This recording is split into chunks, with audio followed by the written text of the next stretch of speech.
భారతదేశపు మహాగ్రంథాలు, కావ్యాల సంపూర్ణ సంకలనం. సబ్స్క్రైబ్ చేయండి. తిలక్. శ్రీమద్ భాగవత మహాపురాణములోని 2వ స్కందములో 7వ అధ్యాయంలో లిఖించబడింది. ఇక్కడే చాలా కాలం క్రిందట మహాత్ములు నరనారాయణులు కూడా బద్రికావనములోని గంధమాదన పర్వతం మీద కొన్ని వేల సంవత్సరాలు తపస్సు చేశారని, ఈ దివ్య స్థలము బద్రీనాథ్ క్షేత్రమునకు చేరువనున్నది. ఇప్పుడు దీని పేరు నరనారాయణ పర్వతంగా వాసిగాంచినది. బ్రహ్మ తన హృదయము నుండి మహారాజ ధర్మను సృష్టించాడని శ్రీరామ పురాణము 6వ అధ్యాయములో చెప్పబడినది. నరనారాయణులు ఆ మహారాజు ధర్మపుత్రులే. శ్రీమద్దేవీ భాగవతం 4వ స్కందములో కూడా నరనారాయణుల తపస్సు గురించి అభివర్ణించబడింది. వారి 1000 సంవత్సరాల కఠోర తపస్సు వల్ల వారికి మధ్య అనేక గోచర అగోచర శక్తులు వికసించసాగాయి.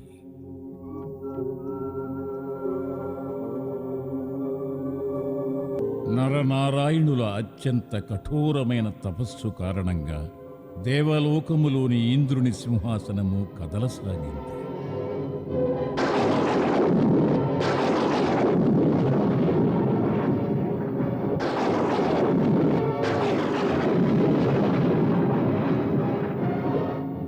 తన అజ్ఞానం కారణంగా ఇంద్రుడు నరనారాయణులు స్వర్గసింహాసనాన్ని పొందడం కోసమే ఇటువంటి తపస్సు చేస్తున్నారని భ్రమించాడు. నరనారాయణుల తపస్సు భంగము చేయడానికి వాళ్ళని గంధమాదన పర్వతంపైకి వెళ్లమని ఆజ్ఞాపిస్తూ ఇలా అన్నాడు: వెళ్ళండి, మీరందరూ తక్షణమే భూలోకమునకు వెళ్ళి మీ అపూర్వమైన అందచందాలతో వారిలో కామాగ్నిని రగిలించి వారి కఠోరమైన తపస్సును భంగము చెయ్యండి అని. ఆజ్ఞ దేవేంద్ర. మీరందరూ ఎవరు? ఈ నిర్జన ఏకాంత ప్రదేశానికి ఎందుకొచ్చారు? మేము ఇంద్రసభలోని అప్సరసలం. కానీ మా వద్దకు రావడానికి కారణం ఏమిటి? దేవరాజైన ఇంద్రుడు తమ తపస్సుకు ప్రసన్నుడైనాడు. అందువలన ఈ తపోవనములో తమకు సమస్త స్వర్గ సుఖములను అందించమని పంపినారు. అలాగా? అయితే దేవరాజు ఇంద్రుడు మాకు ఈ రకంగా సుఖాన్నివ్వదలుచుకున్నాడా? కాని వారితో ఎవరన్నారు మాకు స్వర్గసుఖాలు కావాలనే కోరికుందని? ఏ కోరిక లేకుండా ఎలాంటివారు తపస్సు చేయరు కదా మునివర్యులారా. స్వర్గ సుఖాల కోసం అన్ని ప్రాణులు ఉవ్విళ్ళూరుతాయి. ఎందుకంటే స్వర్గసుఖం సంతోషానికి పరాకాష్ట.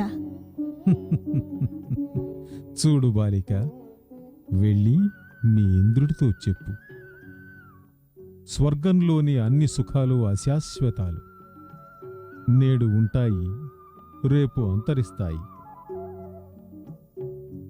ఎలాగైతే ఇంద్ర పదవిపై సదా ఒకే ఇంద్రుడు అధిష్ఠించి ఉండడో, అదేవిధంగా అక్కడి వైభోగము సుఖము క్షణభంగురాలు.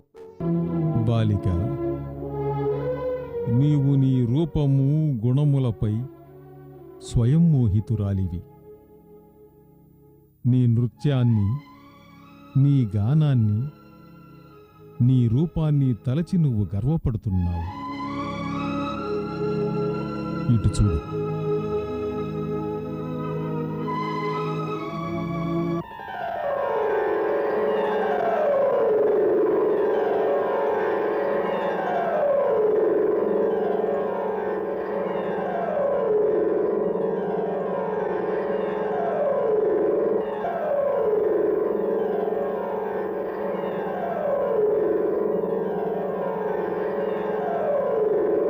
దేవా, సెలవియండి. హే సుందరి, నీవు అస్మదీయ దేహంలోని ఊరువు నుండి ఉద్భవించినావు. అందుచేత నీకు ఊర్వశి అని నామకరణం చేస్తున్నాను.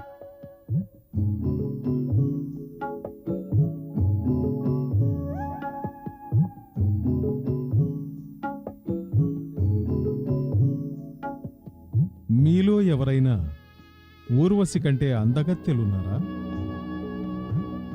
ఇప్పుడు మీ అందరికీ అర్థమైందిగా, స్వర్గలోకంలోని సర్వ సుఖాలు నా ఊరువుల కింద అణగి ఉన్నాయని.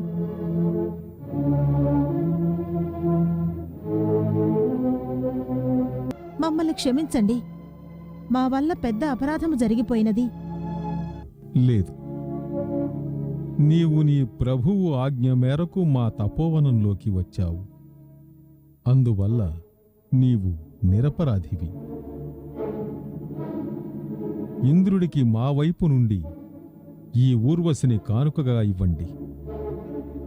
అటులనే తెలియజేయండి, తన యొక్క లౌకిక సుఖాల సంఖ్యలో మా ఈ కానుకను కూడా చేర్చుకుని ఆ సంఖ్యను పెంచుకోమనండి.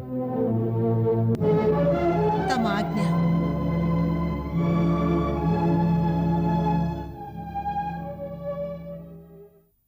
ఈ నరనారాయణులి అనంతరం ద్వాపర యుగంలో శ్రీకృష్ణుడు మరియు అతని సఖుడు అర్జునుని రూపంలో ప్రకటించబడ్డారని పురాణాల్లో ఉల్లేఖించబడింది. శ్రీకృష్ణుడు యదువంశములోను, అర్జునుడు పాండవ కులములో కుంతీదేవి గర్భమున జన్మించారు. దీనిని సాక్షాత్ శ్రీకృష్ణ భగవానుడి గీతలోని 4వ అధ్యాయంలోని 5వ శ్లోకములో చెప్పాడు. బహూని మే వ్యతీతాని జన్మాని తవ చార్జున, తాన్యహం వేద సర్వాణి నత్వం వేత్త పరంతప. ఓ అర్జున, మన ఇరువురికి ఎన్నో జన్మలు గతించిపోయాయి. వాటి జ్ఞానము నాకున్నది, నీకు లేదు.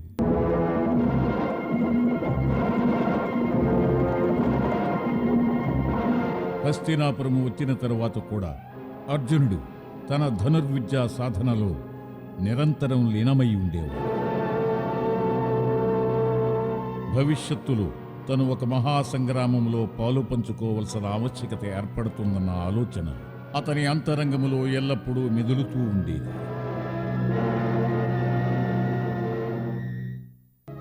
ఏమిటి కృష్ణ, ఏం ఆలోచిస్తున్నావు? అగ్రజ, పాండవులకు ఆపద కలగబోతోందని నాడు నేను చెప్పినది నీకు గుర్తున్నదా? ఇప్పుడు ఆ సమయం ఆసన్నమైంది. అంటే ఏనాడు ధృతరాష్ట్రుడు భీష్మ పితామహుని ఒత్తిడికి లొంగి యుధిష్ఠిరుని యువరాజుగా ప్రకటించడానికి నిర్ణయించాడో ఆనాడే శకుని తన అభిమతాన్ని ధృతరాష్ట్రుని సముఖంలో చెప్పేశాడు. తాను చేసిన ప్రతిజ్ఞను నిలబెట్టుకోవడానికి శకుని ఒక భయంకర కుట్ర పన్నాడు. పాండవుల హత్య పట్ల ప్రజలు తిరగబడతారేమోనని భయంతో శకుని తమకు సాయం చెయ్యమని ఒక గుప్తచరుణ్ణి జరాసంధుని వద్దకు దూతగా పంపాడు. దుర్యోధనుని మేనమామ శకుని నా వద్దకు ఒక గుప్తచరుణ్ణి తన యోచన తెలియజేయమని పంపించాడు. ఒకవేళ తన పాచిక పారినట్లయితే